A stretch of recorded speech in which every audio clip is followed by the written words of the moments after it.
میں احترام کے تمام تر جذبات کے ساتھ اور دل کی گہرائیوں کے ساتھ میں آج کے ہمارے صدر محترم محدث کبیر عالم جلیل میں حضرت مولانا شیخ محمد حنیف صاحب لوہاروی ادام اللہ فیوزہم العالیہ سے درخواست کرتا ہوں کہ حضرت اپنے ملفوظات عالیہ سے ہم تمام کو مستفیض فرمائیں۔ الحمدللہ رب العالمین والصلاة والسلام علی اشرف الانبیاء والمرسلین وعلی آلہ وصحبہ اجمعین، اما بعد، اعوذ باللہ من الشیطان الرجیم، بسم اللہ الرحمن الرحیم، وَلَقَدْ يَسَّرْنَا الْقُرْآنَ لِلذِّكْرِ فَهَلْ مِن مُدَّكِرٍ۔ صدق اللہ العظیم۔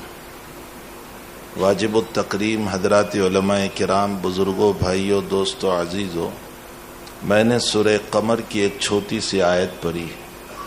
قرآن کی کوئی آیت چھوٹی نہیں ہوتی، اس لیے کہ یہ جس کا کلام ہے وہ اتنا بڑا ہے کہ جو لامحدود ہیں تو اس کی آیت چھوٹی کیسے ہو سکتی ہے۔ اس لیے ہمارے عرف کے اعتبار سے اس کو چھوٹی کہہ دیا جاتا ہے، ورنہ حقیقت میں قرآن کریم کی کوئی آیت چھوٹی نہیں ہوتی۔ ہمارے عرف کے اعتبار سے بعض سنتوں کو ہم چھوٹی سنت بول دیتے ہیں، ورنہ ذات اقدس صلی اللہ علیہ وسلم کے مقام رفع کو دیکھتے ہوئے کوئی سنت چھوٹی نہیں ہوتی ہے، اس لیے کہ وہ دربار خداوندی میں اتنے بلند و بالا ہے کہ ان کی ادنا سی سنت بھی بہت بڑی ہوتی ہے۔ تو عرف کے اعتبار سے میں نے اس کو چھوٹی سی آیت کہہ دی ہے، ورنہ قرآن کریم کی کوئی آیت چھوٹی نہیں ہوتی۔ اس آیت کا ترجمہ یہ ہے کہ ہم نے قرآن کریم کو ذکر کے لیے آسان کر دیا۔ اللہ جل شانہ و امن والہ کے انتہائی کرم احسانات کے نیچے ہم دبے ہوئے ہیں۔ دنیا کا کوئی انسان چاہے وہ جس مذہب سے تعلق رکھتا ہو، اگر ذرا سا بھی دل رکھتا ہو تو اس صورت میں اس کو اپنے مالک کا احسان ماننا پڑے گا۔ مسلمان تو اپنی جگہ مانتے ہی ہے اللہ تعالیٰ کے احسانوں کو، لیکن دیگر مذاہب کے لوگ بھی اگر ذرہ برابر ان کو جو ہے احساس ہو اور ان کا دل ذرا سا بھی زندہ ہو تو ان کو اپنے مالک کا احسان ماننا پڑے گا۔ اللہ قرآن میں فرماتے ہیں کہ وَإِن تَعُدُّوا نِعْمَتَ اللَّهِ، اللہ نے نعمت واحد کا لفظ استعمال کیا، حالانکہ یہ مطلب نہیں ہے کہ عربی میں نعمت کی جمع نہیں آتی۔ نعمت کی جمع ڈکشنری میں اگر آپ دیکھو، لغت میں اگر آپ دیکھو تو اس کی جمع آتی ہے، اس کی جمع ہے نعما، بہت ساری نعمتیں، لیکن اللہ نے واحد کا بہووچن لفظ استعمال نہیں کیا اپنے گجراتی کے اعتبار سے، بلکہ ایک معنی کا لفظ استعمال کیا۔ تو نعمت واحد کا لفظ استعمال کیا، اس میں حکمت کیا ہے؟ حکمت اس بات کی یہ ہے، مفسرین فرماتے ہیں کہ خود ایک نعمت میں اتنی نعمت ہے کہ اس کو گن نہیں سکتے، تو پھر ساری نعمتوں کو تو تم کہاں گن سکو گے؟ شیخ سعدی رحمۃ اللہ علیہ فرماتے ہیں کہ سانس کا جانا ایک نعمت ہے اور اس کا نکلنا ایک مستقل نعمت ہے۔ گویا سانس میں دو نعمتیں ہو گئی، اگر سانس نہ جائیں تو بھی موت واقع ہوتی ہے، اور سانس جا کر کے واپس نہ نکلے تو بھی موت واقع ہو جاتی ہے۔ تو ایک سانس کے لینے میں اللہ تعالیٰ نے دو نعمتیں رکھی ہے، تو آپ انداز لگائیں کہ حق تعالیٰ نے کتنی نعمتوں سے ہم کو نوازا ہے۔ امام بخاری رضی اللہ تعالیٰ عنہ نے کتاب التفسیر میں وَفِي أَنفُسِكُمْ أَفَلَا تُبْصِرُونَ کی تفسیر کرتے ہوئے لکھا کہ اللہ نے کھانے اور پینے کے لیے ایک ہی جگہ بنائی، لیکن بدن سے جب فضلات کے نکالنے کا وقت آیا تو دو راستے بنائے، ایک موتی نجاست کے لیے الگ بنایا، لکوڈ کے لیے الگ بنایا، پیشاب کے لیے الگ بنایا۔ سوال پیدا ہوتا ہے کہ جب دونوں چیزوں کو داخل کرنے کے لیے ایک راستہ، تو خروج کے لیے، نکالنے کے لیے دو راستے کیوں بنائے؟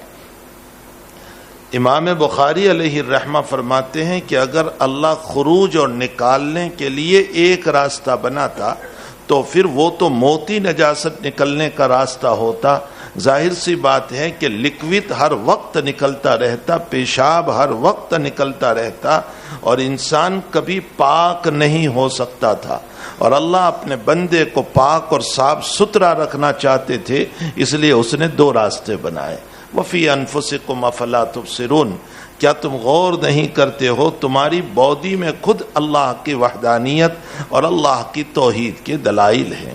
ایک صاحب کی جو ہے آنکھ کا آپریشن ہوا اور یہاں ذرا سی ایک معمولی سی رگ کٹ گئی، جس کا نقصان یہ ہوا کہ یہ اوپر کی جو پلکیں ہیں اس پلک کا ہلنا بند ہو گیا، اور وہ سوتے ہیں تو بھی آنکھیں کھلی رہتی ہے. یہ پلک کبھی بند ہوتی ہی نہیں، بلکہ کوئی چاہے مار بھی دیں تو بھی یہ نیچے نہیں آتی، جس کو اللہ نے بڑی سینسیٹیو بنایا ہے کہ اگر یوں کوئی کرے اور یہ فوراً بند ہو جاتی ہے، لیکن اس کا سینسیٹیو پنا ختم ہو گیا. بہت معمولی سی رگ تھی، کہاں کٹ گئی ڈاکٹر کو بھی پتہ نہیں، لیکن اللہ نے اس کی سینسیٹیو کو یہاں ختم کر دیا. ایک ذرا سی رگ کے کٹ جانے پر کتنی بڑی دولت سے محروم ہو گئے. تو اللہ تعالیٰ فرماتے ہیں کہ وَإِن تَعُدُّوا نِعْمَتَ اللَّهِ لَا تُحْصُوهَا، اگر تم میری نعمتوں کو گننا چاہو تو تم گن نہیں سکتے ہو. تو ہم سب اللہ کی نعمتوں تلے دبے ہوئے ہیں. ہم میں سے کوئی یہ نہیں کہہ سکتا ہے کہ اللہ کی نعمتیں ہم پر نہیں ہیں، لیکن تمام نعمتوں میں سب سے بڑی نعمت ایمان ہے. ایمان سے بڑھ کر کوئی دولت اور نعمت ہو نہیں سکتی. اولاً تو مالک کریم اور رب کریم نے ہمیں انسان پیدا کیا، ورنہ وہ خالق کسی حیوان میں بھی پیدا کر سکتا تھا، کسی جانور میں بھی پیدا کر سکتا تھا، حتیٰ کہ ایک قدم آگے بڑھ کر کے یوں کہہ لیجئے کہ وہ جو ہے ہمیں بیت الخلا کا کیڑا بھی بنا سکتا تھا. لیکن اس رب کریم نے ہمیں انسان بنایا، پھر انسان بھی صحیح سالم بنایا. لقد خلقنا الانسان فی احسن تقویم. آنکھیں بھی اپنی جگہ، دماغ بھی بہترین، دل بھی سمجھنے والا، چلنے والے پاؤں، اٹھنے والے ہاتھ، دھڑکنے والا دل، یہ حق تعالی جل شانہ نے ہمیں عطا فرمایا. تو صحیح سالم انسان ہم کو بنایا. پھر انسان بنانے کے بعد وہ نعمتیں دیتا چلا گیا، اور اس میں سب سے بڑی نعمت اس نے عطا فرمائی کہ ہمیں مومنانہ گھرانے میں پیدا فرمایا، ایمان والے گھرانے میں پیدا فرمایا. والد بھی مومن، والدہ بھی مومن، تو ایمان والے گھرانے میں پیدا فرمایا. یہ اور بھی بڑا رب کریم کا احسان ہوا کہ ہمیں مومنانہ گھرانے میں اس رب نے پیدا کیا. ورنہ انسان بننے کے بعد وہ کسی بھی مذہب میں ہمیں ڈال سکتا تھا، وہ کسی اور مکان میں، مجوسیت میں ڈال دیتا، یہودیت میں ڈال دیتا، نصرانیت میں ڈال دیتا، حنودیت میں ڈال دیتا. وہ جیسے ماں باپ ہوتے ویسے ہم بن جاتے.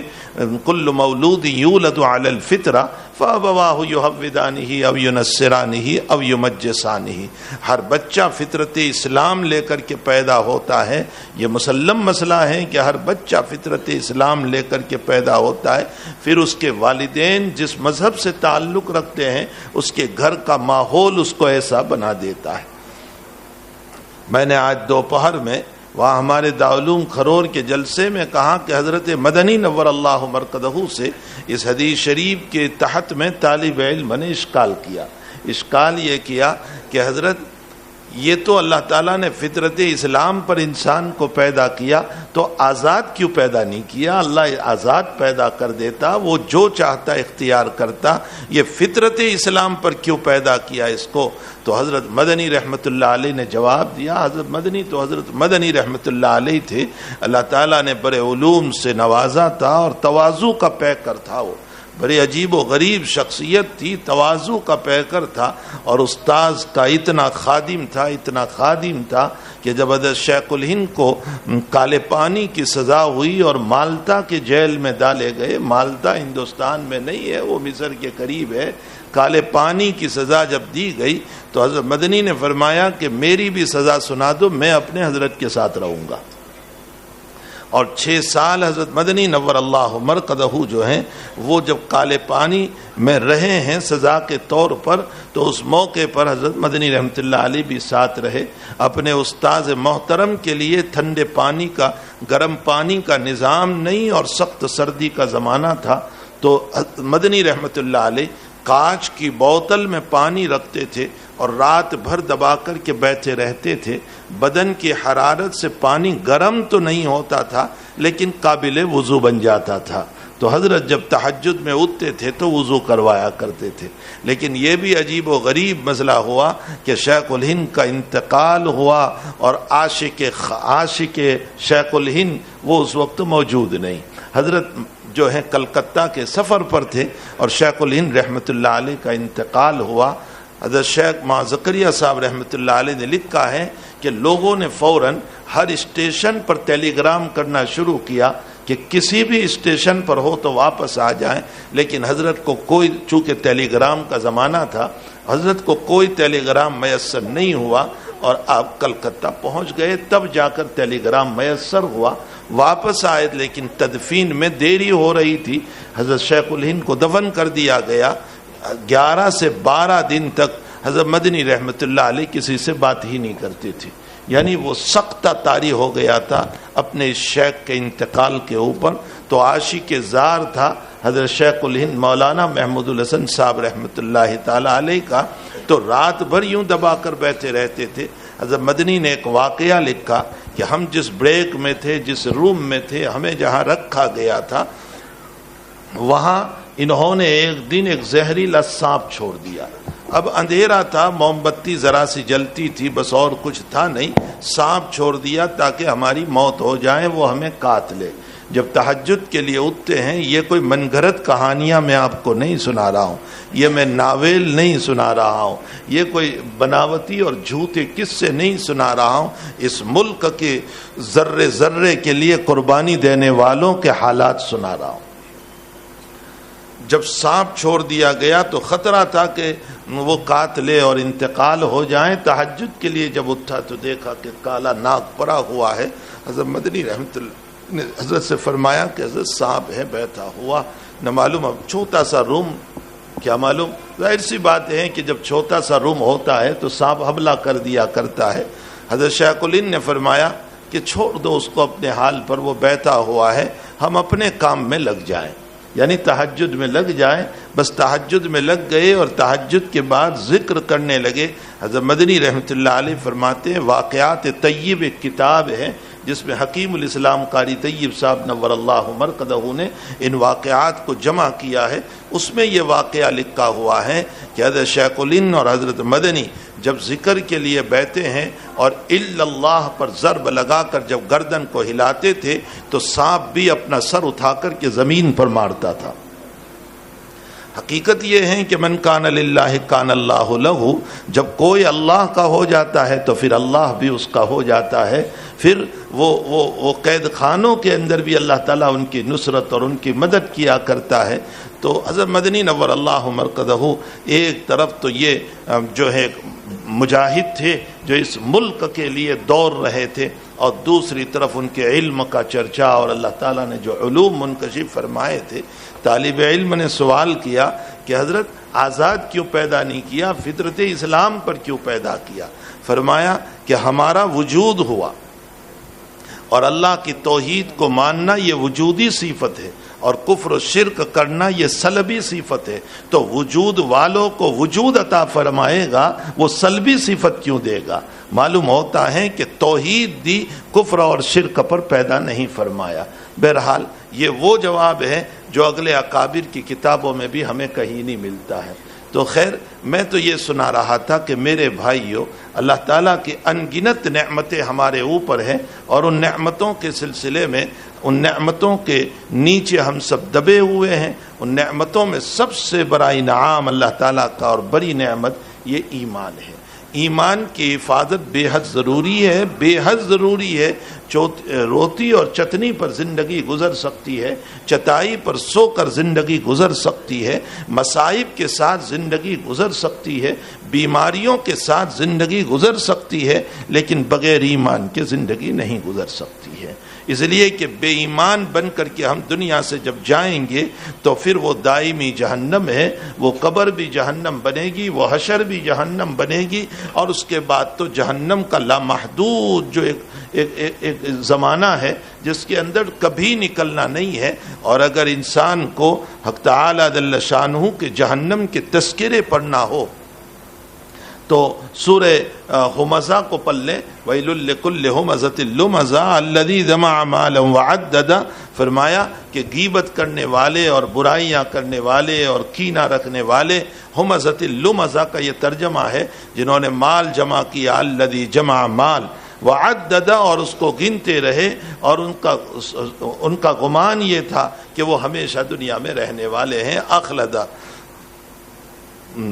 ویل لکل ہمزۃ لمزہ الذی جمع مالا وعدد یحسب ان مالہ اخلد، کلا، قرآن بڑی بلاغت کے ساتھ بولتا ہے، کلا، ہرگز نہیں، تمہیں موت لازم ہے، لَيُنبَذَنَّ فِي الْحُطَمَةِ، حطمہ میں داخل کیے جائیں گے، وَمَا أَدْرَاكَ مَا الْحُطَمَةِ، تمہیں کیا معلوم کہ حطمہ کیا ہے، نار اللہ الموقدہ، وہ بھڑکنے والی آگ ہے جو اللہ کی طرف منسوب ہے، نار اللہ، اللہ کی طرف منسوب ہے، یہ نار اللہ میں نسبت اللہ لا کر بتا دیا کہ مخلوق کی آگ فانی ہے، اللہ کی آگ فانی نہیں، نار اللہ الموقدہ التی تطلع علی الافئدہ، دنیا کی آگ بودی کو جلاتی ہے، مر جاتا ہے، اللہ کی آگ دلوں تک پہنچائے گی اور مرے گا نہیں، التی تطلع علی الافئدہ جو ہے فی عمد ممددہ، اور ان کو ستونوں میں باندھ دیا جائے گا،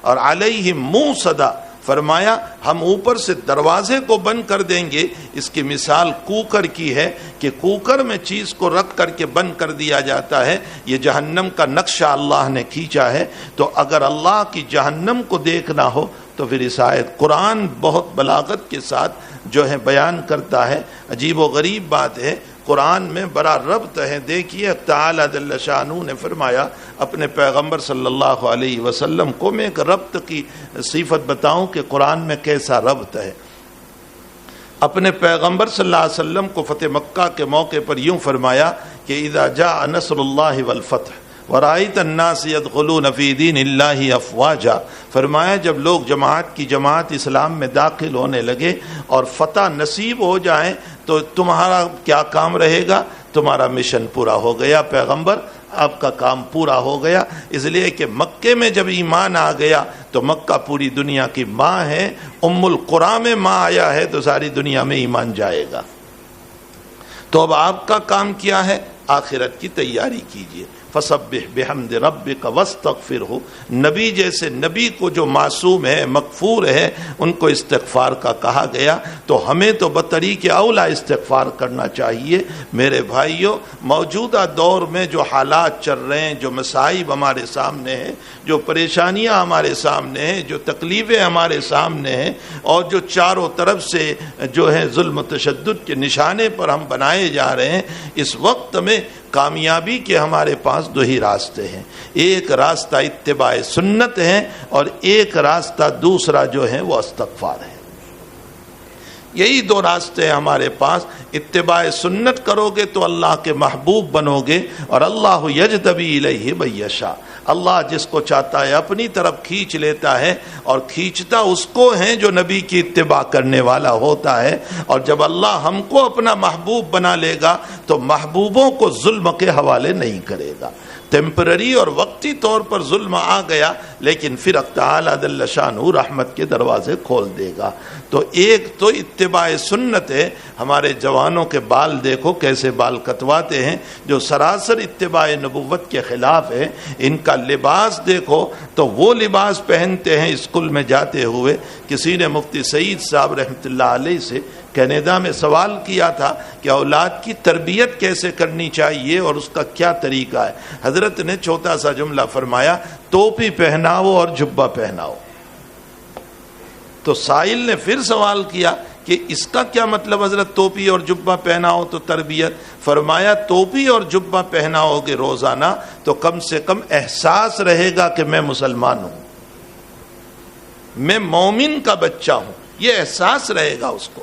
اس پر میں اپنا حاشیہ چلاتا ہوں اس بات کے اوپر کہ حدیث شریف میں آیا ہے، جناب نبی کریم صلی اللہ علیہ وسلم نے فرمایا کہ جو جس کی مشابہت اختیار کرے گا وہ اسی میں جائے گا. من تشبہ بقوم فہو منہم.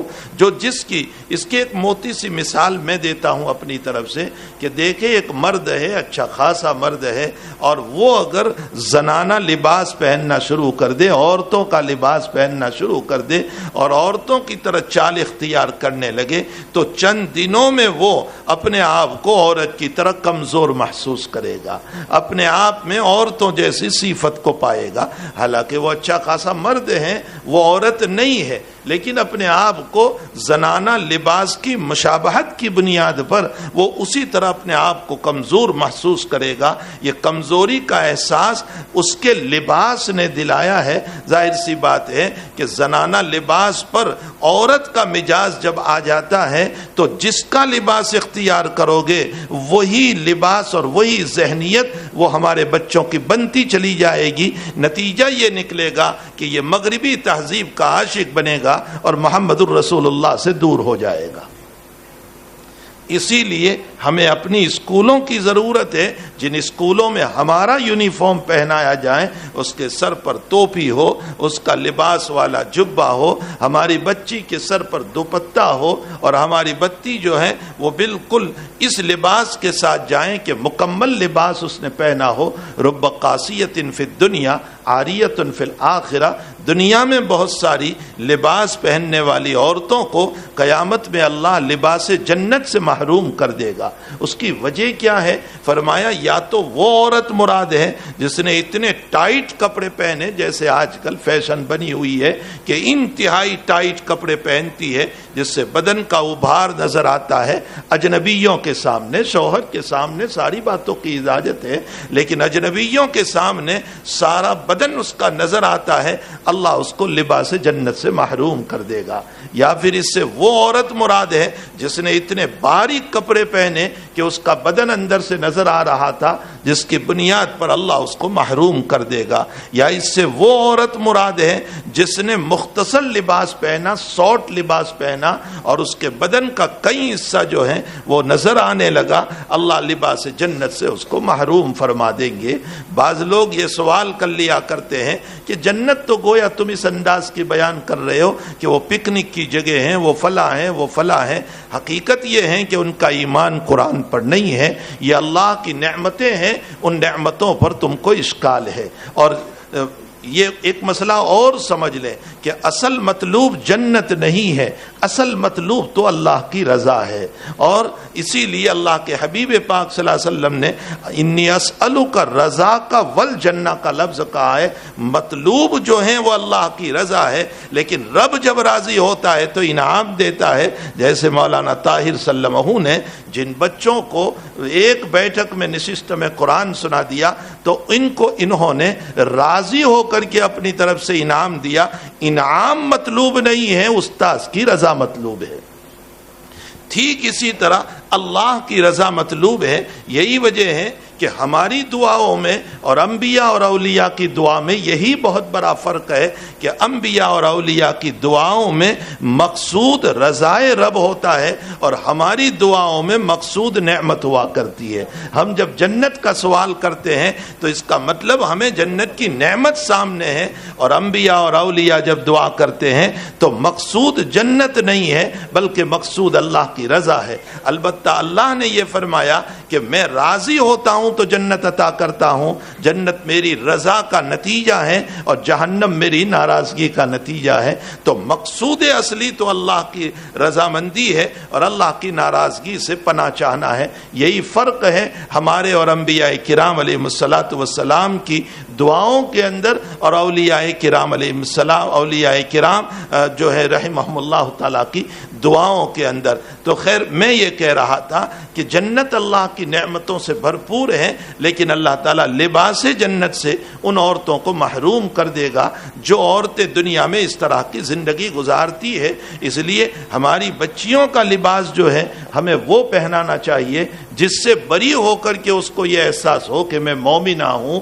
میں مسلمہ ہوں. بچپن سے ہی ہم ایسا لباس پہنانا شروع کرتے ہیں کہ جس سے اس کے دل میں مغربی تہذیب کی محبتیں پیدا ہوتی ہے اور مشرقی تہذیب رسول اللہ صلی اللہ علیہ وسلم سے دور ہوتے ہیں.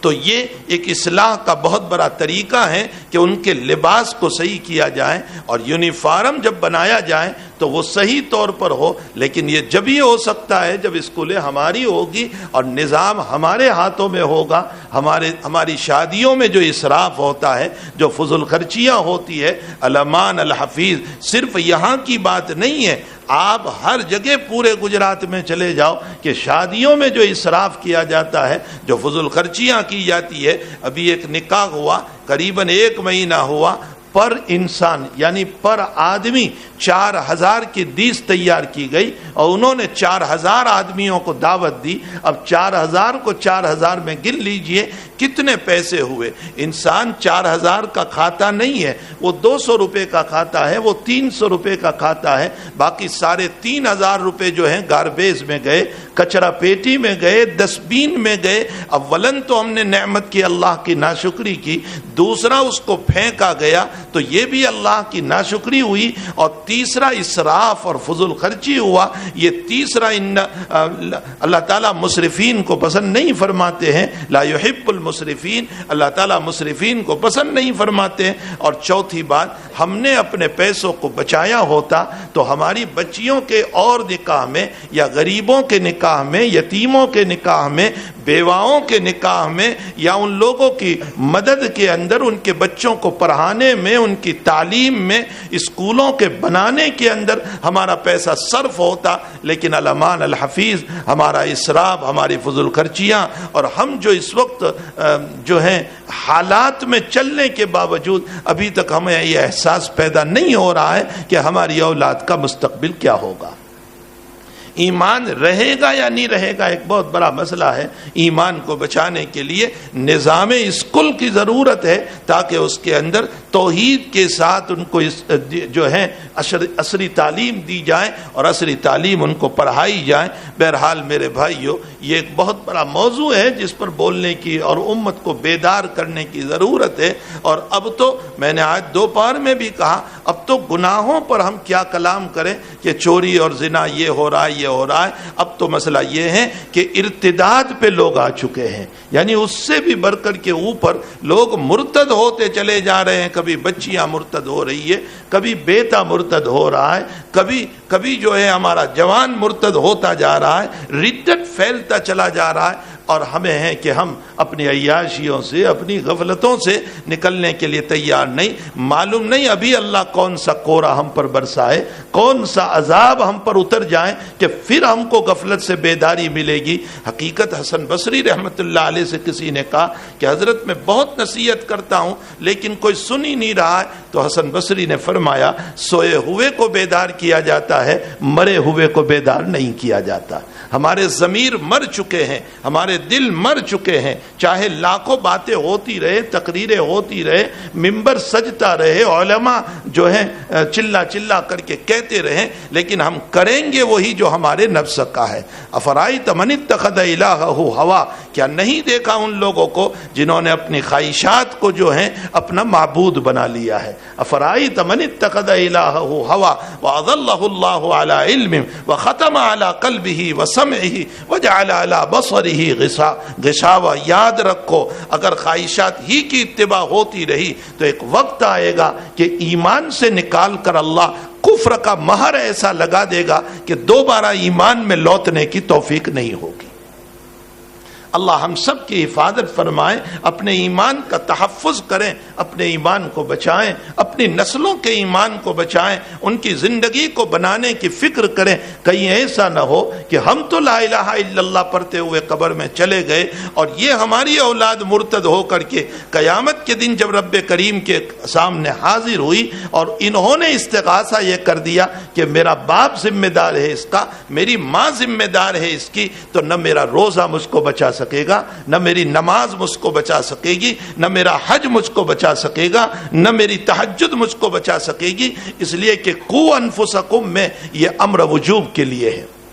یا ایھا الذین آمنوا قو انفسکم، اے ایمان والو تم اپنی ذات کو بھی جہنم سے بچاؤ اور اپنے اہل و عیال کو بھی جہنم سے بچاؤ۔ یہ وجوب کے لیے ہے، واجب ہے ماں باپ کے اوپر کہ اپنے اہل و عیال کو، اپنی آل اولاد کو جہنم سے بچانا یہ ہمارے ذمہ واجب ہے۔ میرے بھائیو، یہ مدارس اور مکاتب جس درجے میں بھی ہے لیکن بہرحال یہ تحفظ ایمان کا کام کر رہے ہیں، یہ ایمان کو بچانے کا کام کر رہے ہیں۔ اور جن علاقوں میں یہ مدارس ختم ہو گئے، علماء ختم ہو گئے، نتیجہ یہ ہوا کہ علاقے کا علاقہ مرتد ہو گیا اور وہاں ان کے ایمان کے تحفظ کی کوئی شکلیں نظر نہیں آئی۔ اس لیے ان علماء کے ہم شکر گزار ہیں کہ جو یہاں تعلیم دے رہے ہیں، یہاں پڑھا رہے ہیں، آپ کے بچوں کو حافظ قرآن بنا رہے ہیں، عالم باعمل بنا رہے ہیں، ان کی تربیت کر رہے ہیں، ان کی روح پھونک رہے ہیں، ان کے اندر ایمانی حلاوت کو بیدار کر رہے ہیں، ایمانی جذبہ بنا رہے ہیں۔ اصل سب سے بڑی چیز جو ہے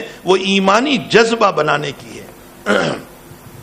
جذبے کا مطلب یہ ہوتا ہے کہ انسان کسی بھی شکل کے اندر، یعنی جس کو کہتے ہیں طبیعت بن جانا، جذبہ اور طبیعت کا بن جانا یہ بہت بڑی چیز ہے۔ یہ بار بار ان کے دلوں پر لا الہ الا اللہ کو ڈال کر، قرآن کو ڈال کر، حدیث کو ڈال کر ان کا جذبہ بنا رہے ہیں کہ بیٹے تو دنیا کا کبھی نہ بننا، دنیا جا سکتی ہے لیکن ایمان نہ چھوڑے۔ یہ طریقہ جناب رسول اللہ صلی اللہ علیہ وسلم کا ہے کہ آپ نے صرف اپنے بچوں کو، اپنے صحابہ کو تعلیم نہیں دے دی تھی، پڑھا نہیں دیا تھا، بلکہ ان کا مزاج بنایا تھا۔ کیسا مزاج بنایا؟ میں صرف 2 واقعے نقل کروں جس سے آپ کو انداز ہوگا کہ کیسا مزاج نبی کریم صلی اللہ علیہ وسلم نے بنایا۔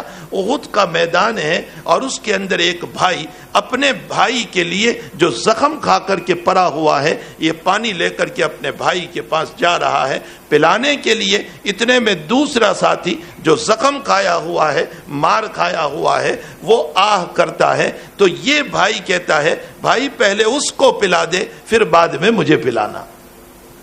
یہ اس کے پاس جا رہا ہے، حالانکہ دونوں کی عالم سکرات کا حال ہے۔ اتنے میں تیسرا آہ کر رہا ہے، یہ کہہ رہا ہے اس کو پہلے پلا پھر مجھے پلانا۔ پھر چوتھے کے پاس اسی طرح، یہاں تک کا واقعہ ہی بڑا عجیب و غریب قربانی کا تھا، لیکن اس سے مزید آگے یہ ہوا کہ جب ریتن اخیر کے پاس گیا تو وہ مر گیا، بعد والے کے پاس آیا اس کا بھی انتقال، اس کے بعد یعنی ریٹرن ہوتے ہوتے اپنے بھائی کے پاس آیا تو جان تو دے دی لیکن ایثار اور ہمدردی کو نہیں چھوڑا۔ یہ مصیبت کے موقع میں تبھی ہو سکتا ہے جبکہ مزاج بنا ہوا، بغیر مزاج کے نہیں ہو سکتا ہے۔ ابو طلحہ رضی اللہ تعالیٰ عنہ، حضور نے جب اعلان فرمایا کہ بھئی بہت سارے مہمان آئے ہوئے ہیں تو میرے کچھ مہمانوں کو لے جائیں، تو صحابہ اپنے اپنے اعتبار سے مہمان کو لے گئے۔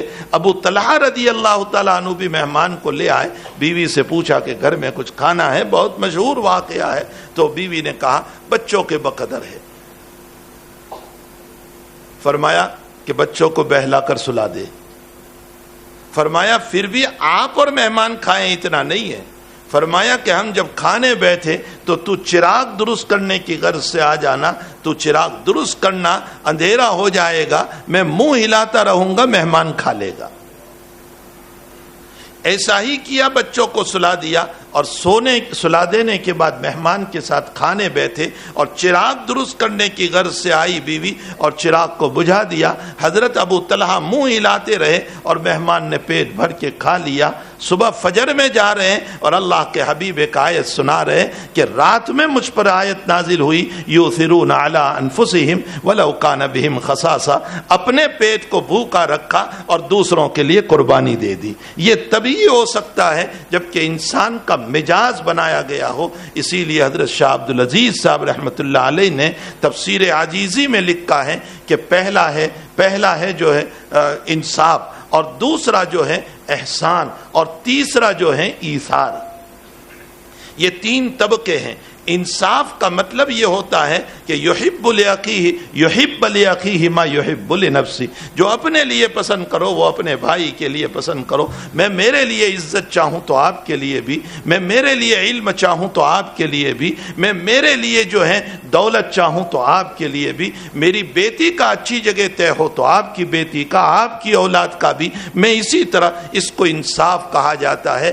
دوسرے نمبر پر احسان ہوتا ہے کہ ہم کسی کو معاف کر دیں، درگزر کر دیں، یہ دوسرا نمبر ہے. اور تیسرا نمبر یہ ہے کہ صرف معاف کرنا نہیں بلکہ اس پر احسان بھی کر دیں، یہ تیسرا نمبر ہے. ہمارا تو انصاف ہی کا بھی مقام صحیح نہیں ہے، ہم کیا احسان اور ایثار کے اوپر جائیں گے؟ ابھی تو ہمارا مزاج یہی نہیں بنا ہے کہ میں اپنے لیے جو پسند کروں وہ اپنے بھائی کے لیے پسند کروں. یہ مزاج یہ ہمارا نہیں بنا. میں نے اپنے بھائیوں کے لیے کینہ پسند کیا، حسد پسند کیا، بغض پسند کیا، نفرتیں پیدا کی، نفرتیں جو ہیں پسند کی، ان کو جیل خانوں میں رہنا پسند کیا، ان کی بغاوتوں کو پسند کیا، ان کی اولاد کے بگڑنے کو پسند کیا. اسی لیے آئے دن مخبری کا ایک مزاج بنا ہوا ہے اور مسلمانوں کے پاؤں سے پاؤں کاٹنے کے خود ہم ہی ذمہ دار بنے ہوئے ہیں. ہم تو پہلے ہی قدم پر پھسل چکے ہیں. کہاں ہمارے اندر احسان اور ایثار آ سکتا ہے؟ ہمارے اندر جذبہ انصاف ہی کم سے کم درست ہو جائیں کہ ہم اپنے لیے جو پسند کریں وہ اپنے بھائی کے لیے پسند کریں، تو یہ بہت بڑا مسئلہ ہمارے لیے ہو جائے گا. حق تعالیٰ کے پیغمبر کی اس حدیث پر عمل ہو جائے گا. تو خیر میرے بھائیو، میں یہ کہہ رہا تھا کہ وَلَقَدْ يَسَّرْنَا، میں تو اس پر کہ استغفار کے اوپر بات یاد آ گئی تھی کہ جناب نبی کریم صلی اللہ علیہ وسلم کو استغفار کا حکم دیا. دو چیزیں ہیں ابھی بھی ہمارے پاس، اتباع سنت اور استغفار. اگر ان دونوں کو لازم پکڑیں گے تو مصائب میں بھی اللہ کی طرف سے نصرت و مدد اترے گی. اس لیے کہ قرآن کہتا ہے ما کان اللہ لیعذبہم وانت فیہم وما کان اللہ معذبہم وہم یستغفرون. جب تک نبی ہیں وہاں تک تم پر حالات نہیں آئیں گے، عذاب نہیں آئے گا. تو نبی نہ رہے تو فرمایا استغفار کرنے والے جب تک ہیں تو بھی میں حالات نہیں بھیجوں گا. معلوم ہوتا ہے کہ عذاب کو روکنے میں، حالات کو روکنے میں استغفار کا مقام نبی کے برابر ہے. جس لیول کے نبی ہے عذاب کو بچانے کے لیے، اسی لیول کا استغفار ہے. تو ایک استغفار ہمارے پاس ہونا چاہیے. تو نبی کو کہا گیا فسبح بحمد ربک واستغفرہ، اور فوراً اس کے بعد سورہ تبت یدا لائے. بڑا لطیف اشارہ کیا کہ یاد رکھو اگر استغفار نہیں کرو گے تو تمہارا شمار متکبرین میں ہوگا، جیسا کہ ابو لہب کا مسئلہ ہے. تبت یدا ابی لہب کو لے آئے اور تکبر کی طرف اشارہ فرمایا، اور پھر اس کے بعد قل هو اللہ کو لے آئے اور قل هو اللہ کو لا کر کے اشارہ کر دیا کہ اللہ کی ذات کے سامنے جھکنے والے بنو، اس لیے کہ وہ بے نیاز ہے. اور جب بے نیاز ہے تو تمہاری عبادتوں کا محتاج نہیں ہے. تم جھکو گے تو اللہ تعالیٰ تمہیں اٹھائے گا. من تواضع للہ رفعہ اللہ. اور عجیب و غریب نقطہ مفسرین نے لکھا کہ قل هو اللہ میں اللہ کا نام اللہ پہلے نہیں لایا بلکہ ہوا کی ضمیر لے آیا اور پھر اللہ کا نام لایا. اشارہ فرمایا کہ وہ ذات تو ایسی زبردست یکتا ہے، احد ہے، صمد ہے، لم یلد ولم یولد ہے کہ اس کے نام کو لانے کی ضرورت نہیں ہے. تیری پیدائش خود اس کے نام کی طرف اشارہ کر رہی ہے. اس لیے اللہ کو بعد میں لایا اور ہوا کی ضمیر کو پہلے لے آیا. یہ ایک لطیف اشارہ کیا ہے کہ پیدائش سے وہ تو میرے سامنے ہے، اگر اس کا نام نہ بھی آئے تو اس صورت میں میرا دل ہی خود بخود اس کی طرف مائل ہو جاتا ہے. اور اس کے بعد معوذتین لا کر کے بتایا کہ دنیا کے شرور اور فتن سے پناہ مانگو. وہ فتنہ چاہے انسانوں کی طرف سے ہو اور وہ فتنہ چاہے شیطانوں کی طرف سے ہو، وہ جناتوں کی طرف سے ہو، اس سے اپنے آپ کو بچا لیا کرو. تو بہرحال میرے بھائیو، قرآن بڑا مربوط ہے. وَلَقَدْ يَسَّرْنَا الْقُرْآنَ لِلذِّكْرِ. ذکر کے دو معانی مفسرین نے بیان کیے. ایک مطلب تو اس کا حفظ کرنا، پڑھنا، تلاوت کرنا. ہم نے قرآن کو آسان کر دیا ہے پڑھنے کے لیے، تلاوت کے لیے، حفظ کے لیے. جیسے یہ چھوٹے چھوٹے بچے، ابھی ایک بچہ آیا تو میں نے اسے پوچھا عمر کتنی ہے؟ اس نے کہا 11 سال کی عمر. وہ 11 سال کی عمر میں حافظ قرآن بن گیا. اس کا سینہ گنجینہ قرآن بن گیا. اللہ کے مقدس کتاب کی ایک صندوق بن گیا، ایک پیٹی بن گیا. اس کے رگو ریشے میں قرآن پیوست اللہ نے کر دیا. تو ایک تو ذکر کے لیے، تلاوت کے لیے، حفظ کے لیے، اور ایک نصیحت کے لیے. ذکر کا دوسرا معنی نصیحت ہے، نصیحت کے لیے اس قرآن کو آسان کیا گیا. اسی لیے حق تعالی جب نصیحت فرماتے ہیں تو آسمان سے اوپر کی بھی نصیحت نہیں، زمین سے نیچے کی بھی نصیحت نہیں، زمین کے اوپر آسمان کے نیچے. میں ایک مثال کی طرف، اور اتنی کامن مثال اللہ سمجھاتا ہے کہ اس کے لیے نہ فلسفے کی ضرورت، نہ منطق کی ضرورت، نہ تحصیل المنطق پڑھنے کی ضرورت، اور نہ میبزی پڑھنے کی ضرورت، نہ سلم پڑھنے کی ضرورت، اور نہ کوئی اور منطق اور فلسفے کی کتاب پڑھنے کی ضرورت ہے. اتنی آسان مثال میں فرمایا دنیا کی مثال ایسی ہے کمثل العنکبوت اتخذت بیتا وان اوہن البیوت لبیت العنکبوت لو کانوا یعلمون. تم نے مکری کا جالا نہیں دیکھا؟ سب سے کمزور مکان جو ہے وہ مکری کا جالا ہے. وہ اتنا کمزور ہے، اتنا کمزور ہے کہ یوں انگلی مارو تو وہ ٹوٹ جائیں، بچہ انگلی مارے تو وہ ٹوٹ جائیں. اس دنیا کی مثال کمثل العنکبوت ہے. اللہ اس میں جو لطیف اشارہ کر رہا ہے وہ یہ ہے کہ اس مکری کو اپنا کمزور مکان بنانے کی ضرورت کیا تھی؟ اتنے بڑے پتھر تھے، اس پر زندگی گزار لیتی. اتنا بڑا مکان تھا، اس پر زندگی گزار لیتی. کتنی جگہیں تھی اس کے رہنے کے لیے، اس کے رہنے کے لیے جگہ کتنی چاہیے. تو یہ سارے مضبوط مکان تھے، اسی پر زندگی گزار لیتی. اتنا کمزور مکان بنانے کی ضرورت کیا تھی؟ یعنی مضبوط کے ہوتے ہوئے کمزور مکان بنایا. یہ ہے اشارہ. اور اس سے ممثل لہو میں کیا سمجھا رہا ہے اس مثال میں؟ اللہ فرمایا اسی طرح جو لوگ معبودان باطلہ کی عبادت کر رہے ہیں ان کو کیا ضرورت پڑی ہے کہ ان معبودان باطلہ میں پڑے، جبکہ ان کا معبود برحق اتنا زبردست ہے جو ساری ضرورتوں کو پوری کرنے والا ہے. تو ان معبودان باطلہ کے کمزوروں کے سامنے جانے کی ضرورت کیا ہے؟ ایک لطیف اشارے میں خداوند قدوس نے جو کھول دیا ہے کہ ایسا معلوم ہوتا ہے کہ جیسے وحی کا نزول ہو رہا ہے. تو میرے بھائیو وَلَقَدْ يَسَّرْنَا الْقُرْآنَ لِلذِّكْرِ فَهَلْ مِن مُدَّكِرٍ. ہم نے قرآن کریم کو آسان کر دیا نصیحت کے لیے. یہ جگہ جگہ ہم کو نصیحت کرتا ہے، ایک بنو، نیک بنو، صالح بنو، متقی بنو، تقوی والے بنو، پرہیزگار بنو، ایمان والے بنو، دیندار بنو، ایک دوسرے کے معاون بنو، ایک دوسرے کے خلاف نہ چلو. یہ ساری نصیحت کرتے ہوئے قرآن چل رہا ہے. مجھے ایک بات اور یاد آ گئی، وَأَنفِقُوا فِي سَبِيلِ اللَّهِ. قرآن کریم کے اندر ہے وَلَا تُلْقُوا بِأَيْدِيكُمْ إِلَى التَّهْلُكَةِ. جب استنبول فتح ہو رہا تھا، قسطنطنیہ، اس موقع پر ابو ایوب انصاری رضی اللہ تعالیٰ عنہ بھی اس غزوے میں شریک ہے. ایک صحابی بڑی بہادری سے لڑتے ہوئے صف اول میں چلے گئے. تو کسی نے یوں کہہ دیا کہ یہ تو خودکشی ہے، یہ تو جو ہے سوسائڈ کا مسئلہ ہوا، یہ تو اپنے آپ کو ہلاک کرنا ہے، اور قرآن تو اس طرح کی ہلاکت سے منع کرتا ہے. وَأَنفِقُوا فِي سَبِيلِ اللَّهِ وَلَا تُلْقُوا بِأَيْدِيكُمْ. اپنے ہاتھوں ہلاک نہ کرو. ابو ایوب انصاری نے کہا کہ تم غلط تفسیر کر رہے ہو، ہمیں پوچھو کہ اس کی تفسیر کیا ہے. اس لیے کہ ہمارے گھر میں قرآن نازل ہوا ہے.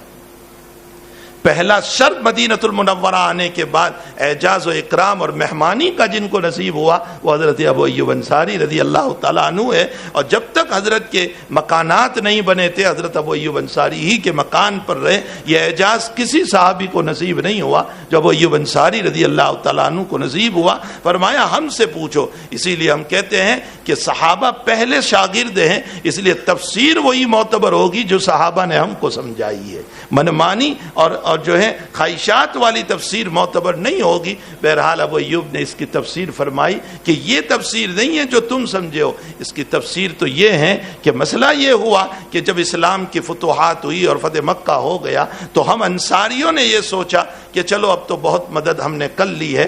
جب سے نبی یہاں آئے مدد کرتے ہی رہے. ہماری کھیتیاں بھی ہم نے چھوڑی، کاروبار بھی چھوڑ دیا. اب تو بے شمار لوگ مسلمان ہو چکے ہیں، اس لیے ہم دوبارہ اپنی دنیا کی طرف چلیں، اپنی کھیتیوں کی طرف، اپنے کاروبار کی طرف چھوڑ دیں. اب یہ لوگ بہت سارے آ چکے ہیں، وہ جو ہے نبی کی مدد کرتے رہیں گے.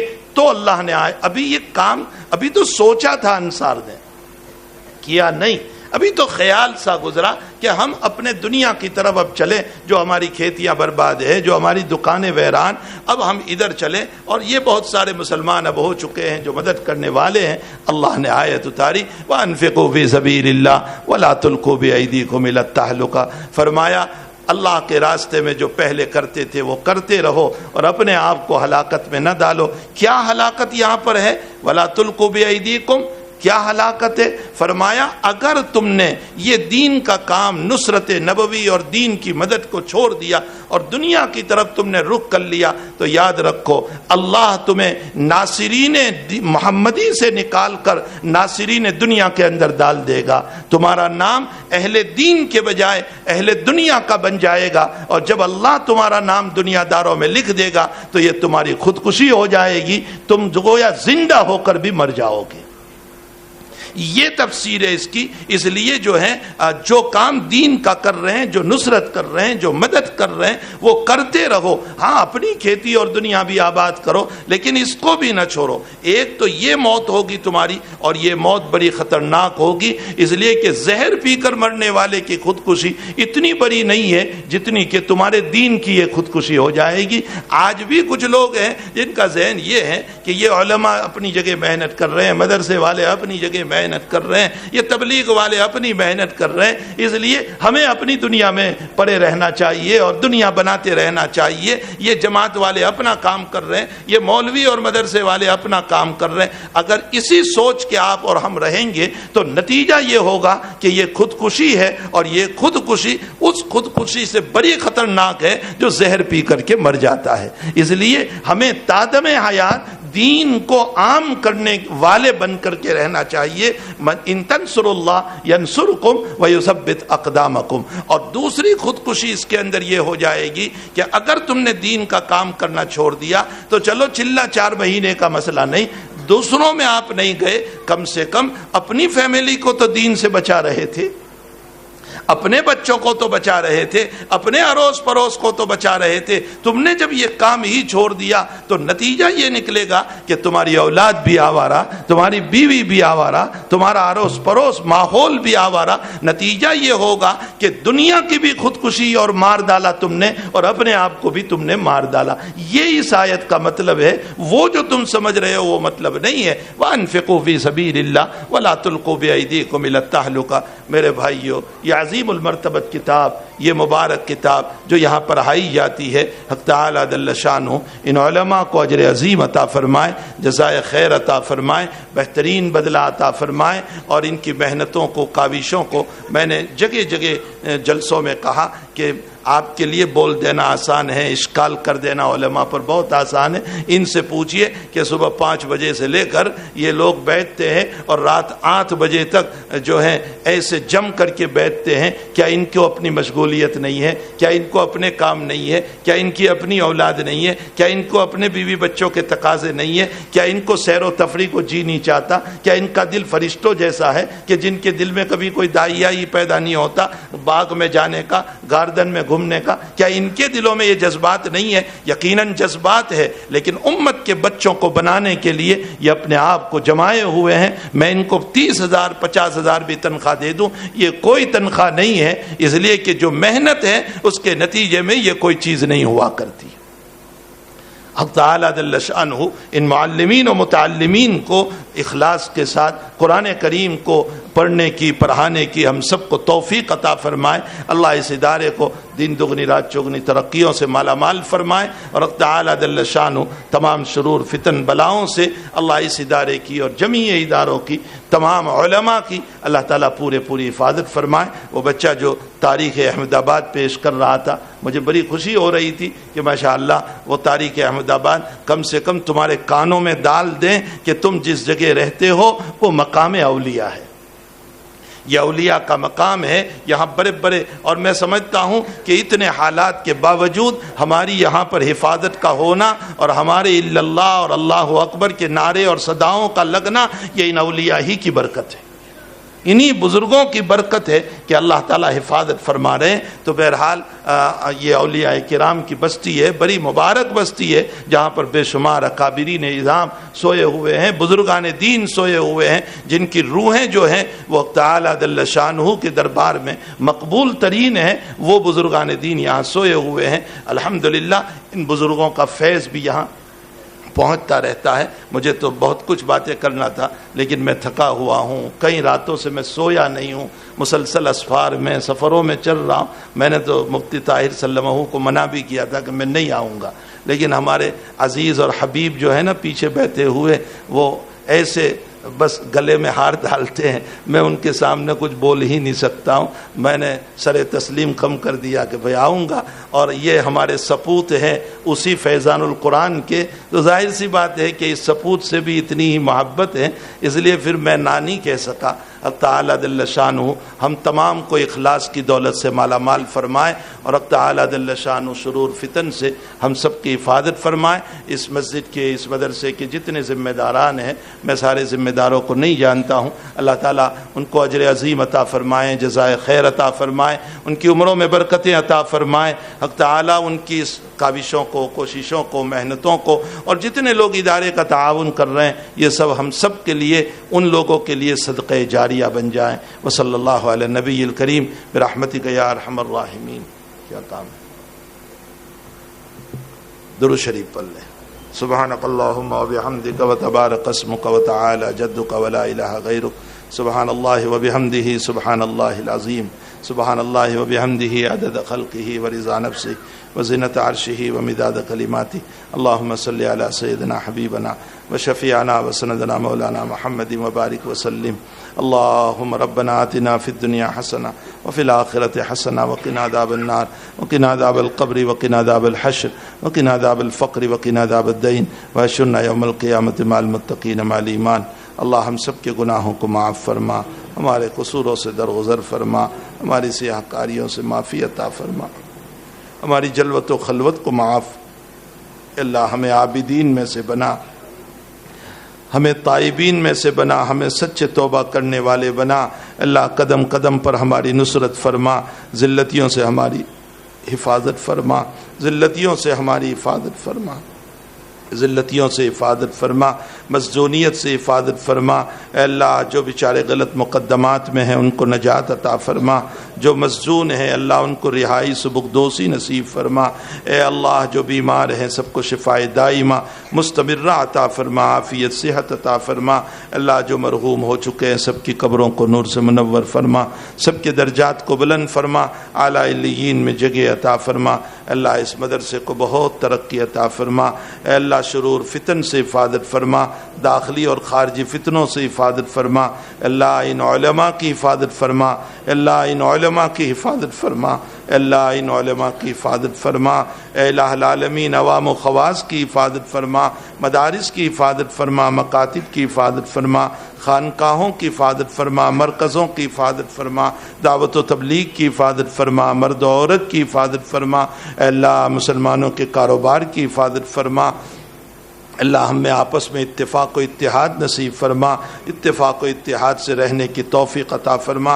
اے اللہ اس مدرسے کے لیے جتنے لوگ کوششیں کر رہے ہیں، جس طرح بھی کوششیں کر رہے ہیں، تجھے سب کچھ معلوم ہے۔ اے اللہ سب کے لیے اس مدرسے کے طلباء کو صدقہ جاریہ بنا دے، اس مدرسے کو صدقہ جاریہ بنا دے۔ اللہ جنہوں نے اس مسجد کو تعمیر کیا اور اس کی درسگاہوں کو تعمیر کیا، اے اللہ ان کے لیے بھی صدقہ جاریہ بنا دے۔ اے اللہ ان کی قبر کو نور سے منور فرما، ان کے درجات کو بلند فرما۔ اللہ ہمیں اپنے بزرگوں کے نقش قدم پر چلنے کی ہم سب کو توفیق عطا فرما۔ اے اللہ ہمارے اوپر رحم و کرم کا معاملہ فرما، جب تک جلائیں آبرو عزت و ایمان کے ساتھ جلانا، نزلم من غفور الرحیم والے معاملے پر ہم سب کو موت عطا فرمانا، ارجعی الی ربک راضیۃ مرضیہ پر اے اللہ ہمیں موت عطا فرمانا۔ اے اللہ ذلتیوں والی موت سے، نحوست والی موت سے اللہ ہم سب کی حفاظت فرمانا۔ اے اللہ یہ مجمع اپنی اپنی تمنائیں لے کر تیرے دربار میں بیٹھا ہوا ہے، سب کی جائز تمناؤں کو پوری فرما، سب کی حاجتوں کو پورا فرما۔ اللہ ہماری دعاؤں کو اپنے فضل و کرم سے قبول فرما۔ وصلی اللہ علی النبی الکریم برحمتک یا ارحم الراحمین۔